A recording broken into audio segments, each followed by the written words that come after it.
Welcome, everybody, and happy Monday, November 9th. I'm Julie Alexandria here in San Diego with Jennifer Mercedes in New Jersey and Ozzie Guillen Jr. in Chicago.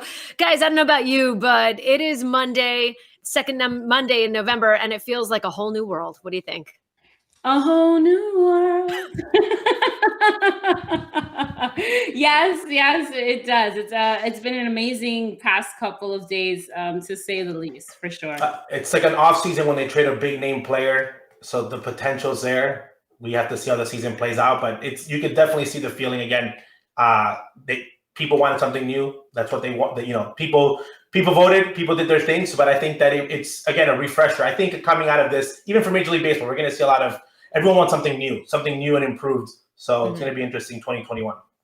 Yeah, well, the Washington Nationals have already made a statement. They put out this tweet from the Nationals organization saying that they are excited to have President-elect Joe Biden throw out the first pitch of the 2021 season. Of course, that date hasn't been announced yet, but quite interesting. And this is all, we'll mix baseball and politics, but I do think it is interesting that this is a long-standing tradition with only having two presidents, sitting presidents, not having thrown out the first pitch on opening day. And number 45, Donald Trump, is one of them.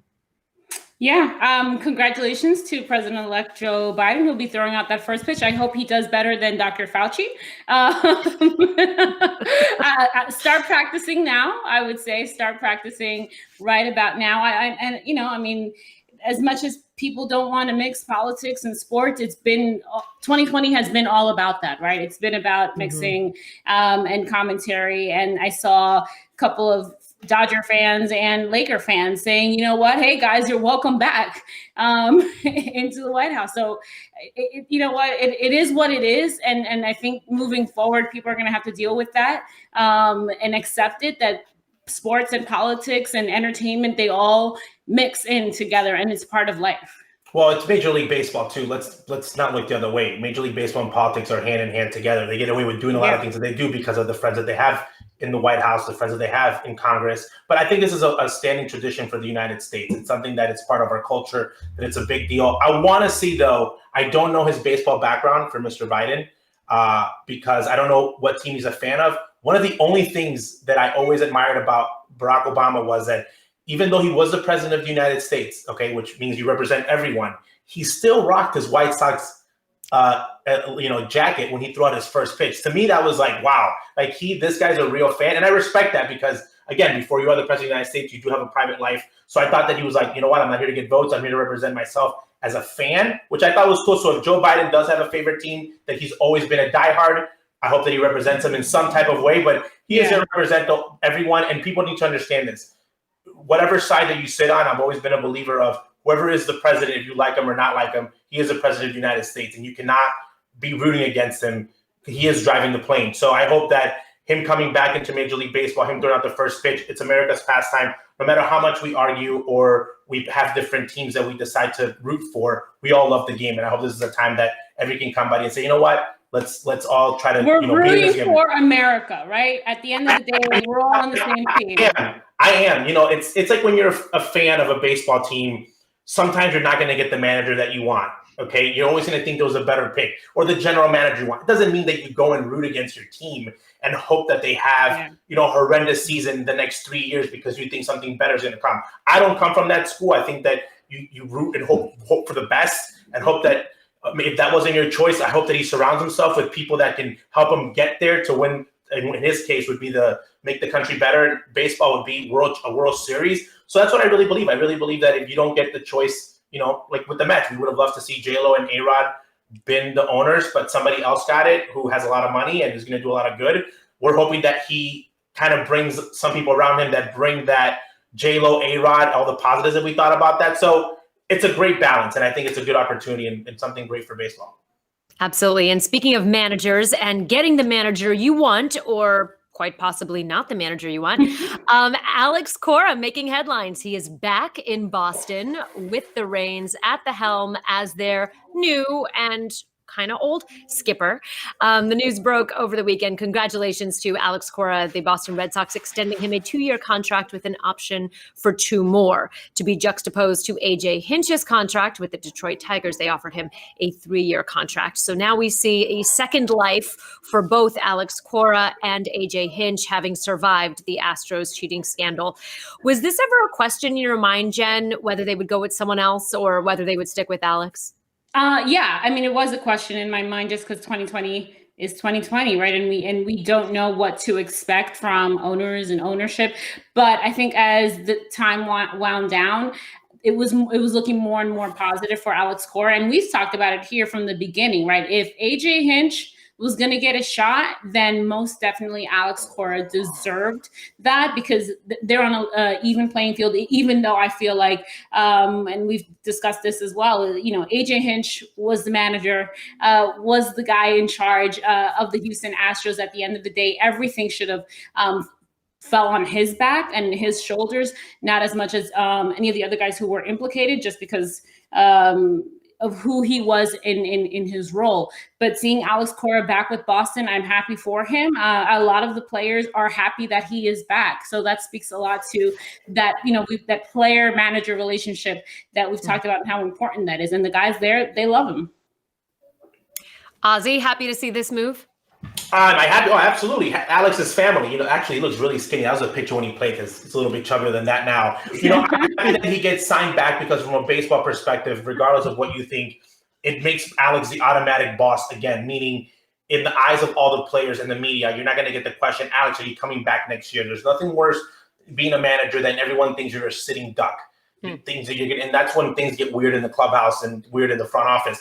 I think that his situation and AJ Hinch is a completely different situation. I think that the ownership in Boston and Alex have a bond that I really respect the owner for keeping his word, in the sense of he didn't go the other way because he was scared. I think that they fired Alex originally because they knew the suspension was coming. They were like, we don't want to have him here. And, and just people saying, why did you fire him? It's just, okay, let's fire him and let's deal with it when it comes afterwards.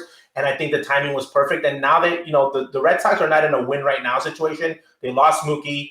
They know Alex is the guy that can win with guys. They're probably going to bring in a couple free agents to kind of bridge that gap. But they know Alex is a guy. He won a World Series ring for them. That's not the same for AJ Hinch in Detroit. He's got to prove himself. Alex is going to walk in. He's got the ring on. The fans know who he is. He played there. So it just makes a lot of sense that this was their guy for a long, long time. So I look at it as if, you forgive somebody you're in a long-term relationship with that did something that, was not something that you expect them to do, and then you stay with them and you're together with them for the next 40 years. I really think that Boston and Alex, I really think that that's Alex for Boston in the way that the owner looks at him, that this is his guy. Why would I let him go anywhere else? Yeah, one of the biggest criticisms, I think, and the fallout when you talk about the personnel involved in the cheating scandal, whether it's the players or the front office or management, is that there was sort of a lack of empathy or a lack of acknowledgement in one's involvement in said alleged issue, their cheating scandal. And with Alex Cora, not only did he abdicate his position, he removed himself in Boston before any sort of penalties came down because he thought he would be a distraction. So he put the team ahead of himself. But then when it came to having those conversations with President of Baseball Operations, Chaim Bloom, he said, "Do you trust me? Do you honestly trust me?" And Chaim said yes. And he said, because if you don't trust me, you should go with someone else. And that right there shows the confidence of a leader, knowing that if there is not 100% trust and transparency, that you can have no relationship, really, because it is a relationship, right? With the fans, with the front office, and with your staff. No. So I see. And we don't know. And we don't know if Alex, again, I know people don't know these details. And people think that AJ Hinch is the next coming of the Messiah because he almost cried on TV with Tom Verducci feeding him lollipops. We offered that to Alex. I said, Alex, come on La Vida Baseball. We'll put you with Jennifer or Julie. We'll give you the questions. You might cry. If you want to do it, do it. But if I don't feel like if you're a genuine, that you don't have to feel like you have to do that. I'd rather you just go and not talk about it than give a fake interview. Major League Baseball only questioned Alex Cora deeply. He was like what you like to call their star witness. The other people was just involved. Like Alex really felt the scrutiny of Major League Baseball. So I think that Boston had been involved in this for a long time because obviously he was their manager from from a support level. So I really feel like Alex maybe said, hey, to their ownership and said, hey, guys, this is what happened in Houston. Okay, it's not happening here, because I'm sure they asked the question, what about our championship? Like, did you do it here? And he said, no, we didn't do it here, but this is what happened in Houston. So that 2-3 month gap that we're thinking about what's going to happen, I think that he might have came clean to the organization in Boston, and Boston said, you know what, we respect that from Alex. Major League Baseball investigated us, nothing came out. He is our guy. But again, people are mad that they say, oh, he doesn't care, he didn't feel it. Trust me, Alex felt it. He deals with stuff differently. And he's going to feel it. He's going to get booed, and he's going to get the questions asked. He's there in spring training, and he will address them, and he will be there. But I don't think that one guy is better than the other or less than the other because one guy almost cried on TV and talked about it. Again, you can spin things either way. I think at the end of the day, people deal with their guilt differently. And again, Major League Baseball set the punishment. Anything after that is free game. So if we should be mad about anyone, if we're mad that these guys are back in the game this quickly, is Major League Baseball. They let this happen. They maybe made the things a little bit too lenient, but I can't be mad at the other people. It's on Major League Baseball, which I'm mad at this point. They did their time. Let's play ball in 2021. Now, Ozzy, how short of a leash do you think he's on though with the Red Sox? Alex, I think that with the extension, he's not. I think that I was worried that without the extension, had they come out and played horribly and they did not do well baseball-wise, they would say, you know what, maybe the magic is gone. Let's get rid of Alex. But by them extending him, I think that Alex has a chance to prove that he's a good manager. Again, people think that you're only a good manager if you have World Series rings at the end of the year. You can show greatness with, with a very average team. And that's what we want to see from Alex. How do you communicate with that? That's what I want to see with AJ Hinch. My whole thing is, especially now, everyone claims analytics. If analytics is so good, then I'm really worried about how guys deal with players and how you communicate in the clubhouse, which I know Alex is amazing at that. I've seen him do it. I've been around him. AJ, I don't know him that well in that sense. Obviously, from the stories that they tell me, he's not very good at that. So for everyone's worried about always talking about analytics and about, is this guy a good, if my analytics are good, I rather just you be a people person than you be a good manager, because at the end of the day, the numbers are going to do the job for you. So I think that we got to see how they deal, because Alex is a young guy. Boston is either going to be his long-term goal or his short-term goal. They're trying to always manage one up. So we'll see how their future is in these two positions that they have right now for both guys. Well, one person who came out of that whole Astros cheating scandal who is very upset is their ex-general manager, Jeff Lunhow, who is now, he was fired for the sign stealing I want to say allegation, but we know what all happened. So he was fired for the sign stealing scandal, and now he is suing the Astros. Now, is he hurting his chance at ever being hired again? I mean, is this sort of like his last stand in MLB? Because at this point, depending on what happens with the lawsuit, can he ever be a GM anywhere else? What do you think? Well, I would say initially, yeah, this hurts his chances. But Alex Rodriguez sued all of MLB and I mean, did everything except but flush them down the complete toilet. He did a lot. And I thought, I know a lot of people thought that was the end of Alex in Major League Baseball. And look where he is now. He is MLB's sweetheart. So anything can happen. Anything can happen. But also not in a position to be a general manager, right? Like maybe not to be Alex a GM did that again. as a player. Yeah. We give players don't count out Alex Rodriguez and the Mets. Don't count him out. Alex Rodriguez could be as a GM president. Wagner, who was just fired by Steve Cohen after he went out. You think? I know that he's interested. No way. Yes, he is. That's his dream. On that one. I'm saying if Alex is offered the job, he would take it tomorrow. Yeah. He's always been obsessed, and that's why I think he wanted to be an owner. He loves – people don't get this, okay? There's players that love the game of baseball. There's players that love playing it. There's players that love watching it. There's players that don't care about it. Alex Rodriguez breathes baseball. He's obsessed with it.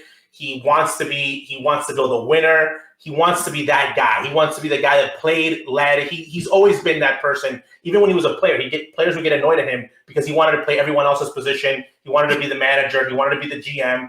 But I think if he is offered it, it would be him. You know what? I think that Mr. Lunhow, who at one point, I still do, I think he's a genius. The disconnect between the bench and the front office, okay? I don't care what you think and you do. There is a way to get away with doing things in the dugout without the front office knowing, okay? And vice versa. There's things that the front office can do that the dugout doesn't know. So for me to say that he knew for sure and put my hands in the fire, I don't know. Maybe the guy was the designer from the start. We don't know. But maybe he had no idea. Maybe he heard rumors, you know, that you always hear, but was he really responsible of like letting it happen?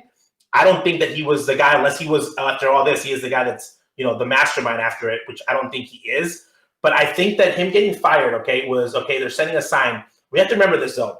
There was a lot of problems in that Houston culture before the sign stealing scandal.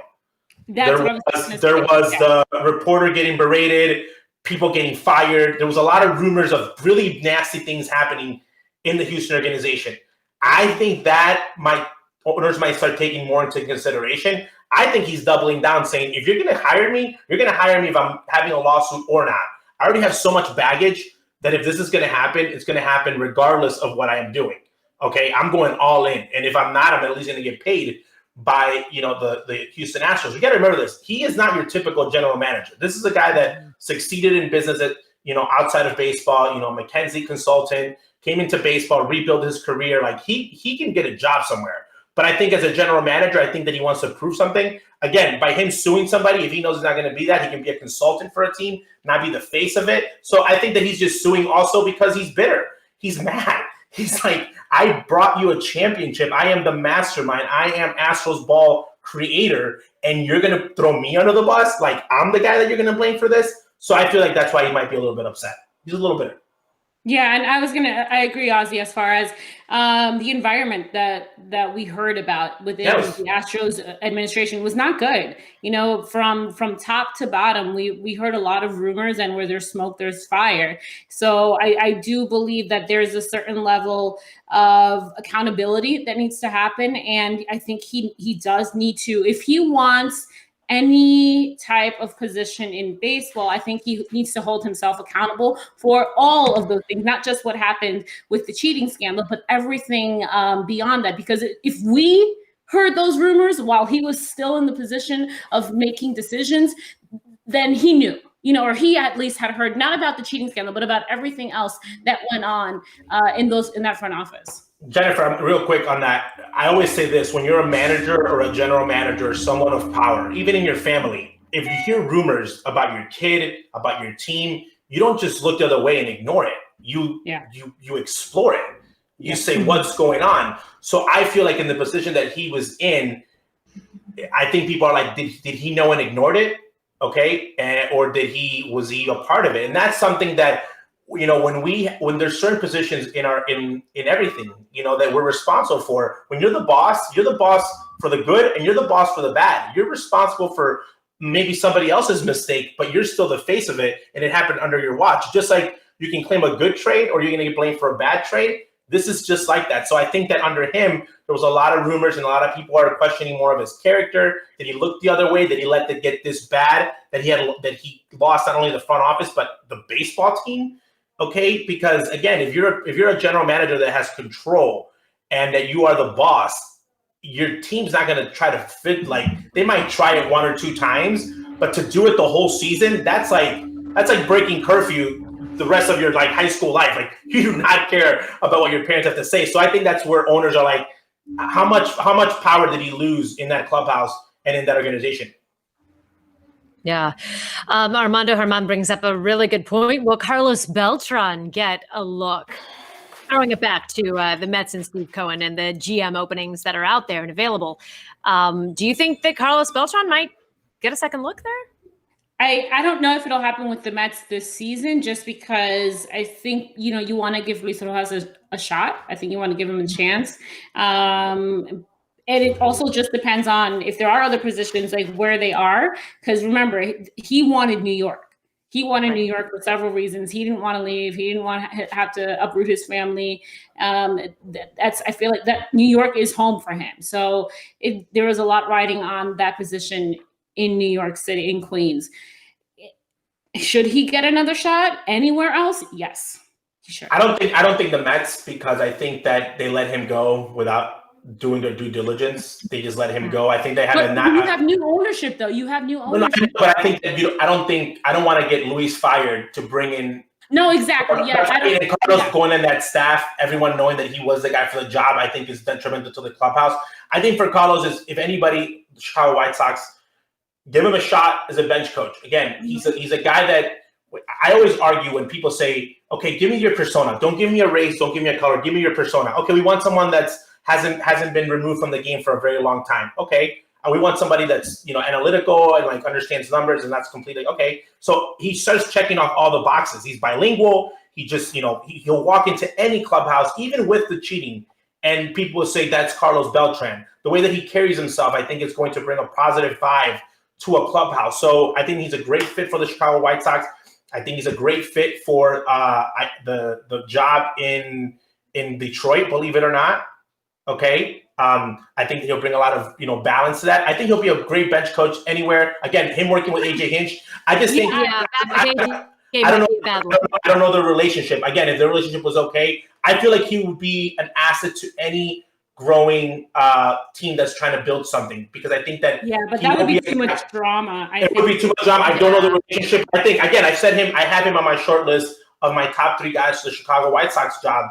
And the 2 Latinos are him and Joe Espada, because it's just they can prepare him for the future. But again, he's a guy that he should be in baseball. If you want to complete the trifecta, the 2020 trifecta, he gets a job for 2021. Yeah. And I wonder even the Red Sox, though, Alex Cora gets extended. Alex can bring him there. I can see that. I can, again, you want to give your guy a shot, because I feel bad for Carlos, because number one, he wasn't the main star on that team, but he's the only player that was punished.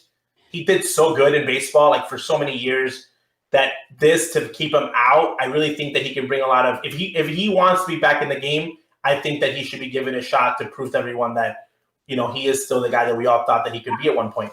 I like that Alex Carlos combination. And Boston's not that far from New York, so we wouldn't just do it. Have to do it. I mean, I like it. Alex, give your buddy a call.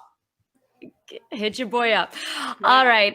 Well, when we talk about analytics and how the roots are very deep, permeating not only the players, the game, the final score, and the metrics, but of course the front office as well. Now there's a bit of a scandal with the Baltimore Orioles as far as what defines a coach and what makes him eligible for his pension and payment, as we have this redefining the terms, the names for all of these different coaching positions. So Audrey, can you break this down for us a bit when it comes to PPA and what exactly that means for coaches and players? So everyone always thinks that everyone in the staff on the field that's in uniform has the same benefit plan. It's not true. There's actually a really small group of benefits that are provided to a team for you to select the coaches that you want to have on this benefit. It usually goes to the manager, hitting coach, pitching coach, and it's everyone that's on the field, okay? What happens, though, which people are confused and where the rule is broken and kind of like manipulated to something that doesn't benefit the people on the field, is, let's say somebody like Ozzie Guillen, who's already had his 10 years in the big leagues, means he's fully vested in their pension. Those benefits really benefit Ozzie, because he already has them in another group. So they would ask Ozzie and say, it's okay if we give it to coach so-and-so. And usually the veterans say, absolutely. And that also starts counting for their years in the big leagues to get the 10 years vested in. But that way you can help other coaches, usually your first base coach, or guys that are literally doing the most job, throwing BP, doing the grind, just building their coaching career up. That's an opportunity to basically bring a little bit more of money in their pocket and give them some ability to get the 10 years in the big leagues. It was always dealt with people on the field, and field, okay? Now, here comes the front office, which already has hurt so much on the field by bringing people in to do jobs that had never been done by them on the field. Now you're going to take away benefits from them, saying, okay, well, since we're not going to give you the benefits on the field, we'll give it to somebody that's in the front office under a different title, and then we'll consider them a coach because they'll come in a couple, once a week into the field and talk to players and be in uniform. I think that now you're getting into a point of, why don't you just build them benefits for the people in the front office? Leave the people on the field alone, okay? You're already ruining careers, cutting jobs, making it more about the analytical part. And it's not fair, because if you do that later on, that's okay. But everyone that's in the middle that's been building their careers for 15, 20 years, it's not fair to them. Okay, it's not fair to take someone's benefit when they've been paying their dues. I just spent 15 years in the minor leagues as a coach to try to get to the big leagues, and now some guy in the front office gets to take my benefits. I don't agree with that. I hope they step in and they protect the field staff. I want to give a message to everyone in the front office, okay? If you think you're a general manager and you're that smart, which you are, and you're a minor league pitching director, all that, take the suit off, okay? And come down and deal with the boys down there, okay? The reason that they don't do it is because they don't have the manhood, okay, to deal with the players every day. Because they know down there in that clubhouse, there's no hiding. They're going to call you out every single day. They know that it's for real down there. And then you have to face the music every single day in and day out, from spring training to the grind. It's very easy and cute being up in the front office, watching the game in an air conditioning, not having to see the players after the game, leaving in the second inning if you don't feel like it, not having to deal with guys mad and trying to basically overtake you on a consistent basis. But you're making the decisions from up there. So now you're going to take benefits too. If you want to be a coach and a manager, just name yourself that and stop wasting everybody's time, and you're doing your job, from your Eiffel Tower. That's my issue. These guys are on the floor every single day, throwing batting practice, being at the ballpark at 8 o'clock in the morning, for some prospect. Let them get their benefits, man. Coaches do such a great job and work so hard and get paid so little in Major League Baseball. For them to lose this benefit already, it's a travesty. And it's really interesting as far as how all of this breaks down. Like, I had no idea that coaches got kickbacks from sales. Like, I none of that stuff. I wish, now I'm like, oh, now I want to know, like, how all of these things work. It's so interesting. And it says a lot about how Major League Baseball functions, right? And who they cater to on the inside. So this whole issue with the Orioles, I want to be clear, it doesn't seem like they're investigating anything criminally wise, right? Like it's more within baseball. Some things seem to have happened within the organization that not so good, and will probably not happen again in the future, because now people are going to learn from this. But it is interesting to read these articles and find out exactly how coaches and players, staff, etc., get extra income. Like, that part was interesting to me. And the players need to realize too that they're going to be a coach one day. So stand up for your coaches and speak about how you feel about this, because they're the ones that are helping you be the best that you can be every single day. And that's the issue. Jen, I've been in clubhouses where I've seen big league guys take, a couple $1,000s from a couple guys at the end of the year and have to give it to a coach just because they've done such a great job. Yeah. Because they know how badly they've been paid. It's not a secret. Baseball's coaches are not paid well from the college level all the way to professional baseball. But you've already cut so many jobs because of the new positions, okay? Because of the budgeting. You took away scouting. And now you're going to take away guys' job in the big leagues so you can give it to a director or somebody in the front office. Because if they allow this, then you can literally just only have one benefit on the field, and then all your benefits are for guys in the front office. And at the end of the day, I think it's a conflict of interest, because you're the ones making the decisions for the benefits. If you're the front office, of course you're going to put it to somebody that's closer to you and not on the field. So that gap between the field and upstairs and downstairs, I feel that analytics is taking away so far that the field, where it matters, is going to look back one day and say, oh, what are you guys doing? This is getting way out of hand. Because they're affecting, for all the players that don't think that you're being affected now, one day you'll be a coach or you want to get into that career. When somebody tells you, hey, you're done playing, you're not smart enough, or you're not good enough to get this benefit, or what you're 20 years in playing means nothing to us, that's when they're going to go back and say, oh my God, maybe I should have done something when I was a player. So I hope they take care of it and they say, you know what, front office, you get your own benefits because they can afford it,